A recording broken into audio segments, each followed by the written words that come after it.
Hello, this is Justin Miller, and welcome back to my channel. In today's video, I'm going to be reviewing the 2024 Xavier Gens directed Netflix original shark horror film, Under Paris, which was released on June 5th, 2024.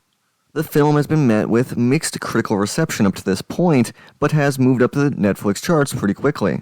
The film follows a shark infestation in the River Seine under the backdrop of the real-life 2024 Summer Olympics.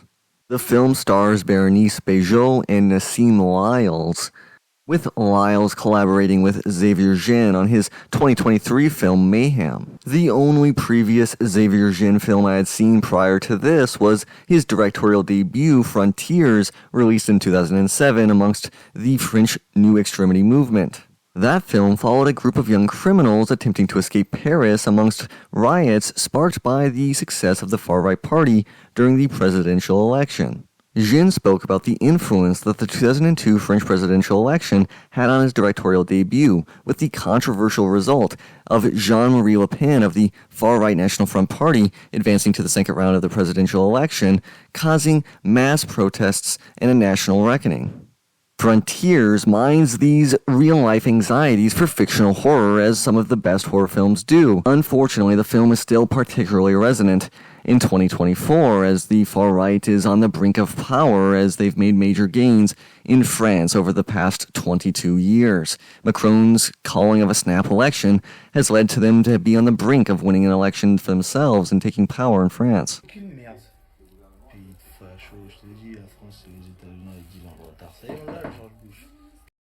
Gens' new film would not be looking at the sinister implications of the growth of the far-right within France, instead opting to look at the politics of the Olympics, of climate change, and of the River Seine particularly. He brings strong influence from Jaws into a modern Parisian political context, with a race from Paris officials to clean the River Seine in time for the Olympics seeming to be falling short. Like with Frontiers, he would once again insert genre trappings into a real French political context, with the film being released just 1 month prior to the opening of the Summer Olympics. While I can understand the business implications for Netflix to release these films and keep them only on the streaming platform, I am disappointed that this film will probably follow along with a long line of Netflix originals to not make it to physical media. I find this a very disappointing reality of the modern streaming landscape. Its release on Netflix no doubt allowed more eyeballs to see the film than a standard theatrical release, but I do find it disappointing as a physical media collector myself and a big fan of French horror films. So with that being said, what do I think of the film? I'll start by talking about this weird mixture that the film is constantly balancing between super self-seriousness within not only its political commentary, but also its emotional undercurrent that it's trying to establish with its characters, while also trying to be a goofy shark movie at the same time. There's lots of shark movies that have come out over the last 20 or so years, and they're all very, very goofy. There's very few that I would say are very, very serious, so this film has this weird mixture where it has that serious stuff that you would expect out of a guy who made Frontiers, while also being very, very goofy and having some weird CGI shots, right? I mean, some of these shark shots are really, really cool, but they're also sometimes questionable, right? Some of these shark sequences really utilize CGI to a degree that hurts the film, I believe, but that's only in very few moments. For the most part, I think it's not really that distracting. I think the CGI does a good job, and they do a good job as well with the River Seine when they can kind of do two things for the price of one, right? You have these very murky underwater sequences, which I think does two things. One, it helps hide the shark. It helps hide the CGI, while at the same time making a commentary on efforts to clean the river. The film really utilizes its locations to the best of its ability, with some beautiful backdrops for a number of sequences within the film. It, of course, uses the river a lot with different boat sequences, but we also get a lot of shots of the Eiffel Tower and different tourist locations, which really gives the film a great backdrop to both of its strands, both its political filmmaking and the more goofy, silly sort of genre film that it's trying to be. I also love the film's use of the city's catacombs, which brings to mind both Phantom of the Opera as well as a number of other real-life instances of people utilizing the catacombs in a number of interesting and creative ways. With the sequence in the underwater catacombs in which all the environmentalists are eaten by the sharks being one of my favorite scenes in the entire film. The film tries to make efforts to not necessarily have the negative impact that other shark films have on people's perceptions of sharks being more deadly than they are, but at the same time, it really wants to revel in the fun of just sharks eating people. So it's an interesting film in that respect, as we get some very serious environmentalist characters that are, yes, they are flawed and they are problematic in their ways of wanting to try to approach this, but so are the police, so are the politicians, so is everyone. No one really knows how to fully fix this problem, and it just keeps getting worse and worse, and I like that. It's not necessarily making caricatures out of these characters, but instead allowing us to get their point of view in a more serious way, which I like. While we do get the mayor in a more caricatured way, I think that's pretty funny, and it's a callback to Jaws, which allows the rest of the characters to really have more grounding. I found the mayor character to be very funny, right? I mean, she wasn't obviously very serious. That was kind of the point, but it kind of shows a little bit about the political implications, right, of the games. And I could imagine something like this somewhat happening, right, in real life when there's so much riding on these Olympics going well for Paris. I think part of the reason why these characters do have such a strong emotional core is the very surprisingly good acting. I wasn't necessarily expecting good acting coming out of this film, but a lot of the major characters really had pretty solid actors. We have a Academy Award nominated actress in the lead role, and she does a very good job. She really gives this character a lot more emotional depth than you would expect out of a goofy shark film.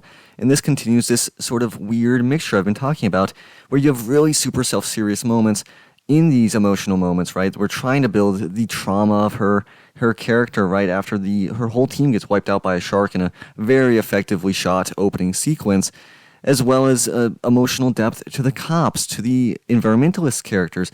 Almost everyone in this film, outside of the mayor and the politicians, has emotional depth as real humans, which was a very surprising element of the film that I did not expect.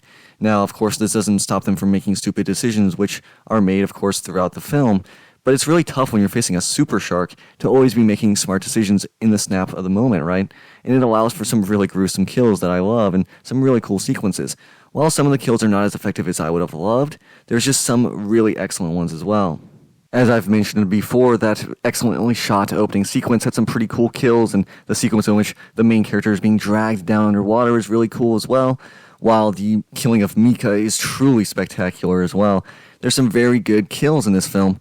Unfortunately, there's also some disappointing ones. I think these less effective kills are due to the film's philosophy regarding CGI. It wants to keep these sharks in the murky waters and the murky depths away from the screen. It doesn't want to overuse the CGI, which I do appreciate for the film.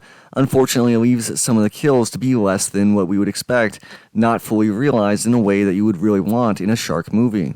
This isn't Frontiers level in terms of gore and excess of violence, which I find a little bit disappointing as a fan of those types of films, but I still think it is pretty effective in the horror it is able to accomplish, even if it's not fully realizing the potential I think it has.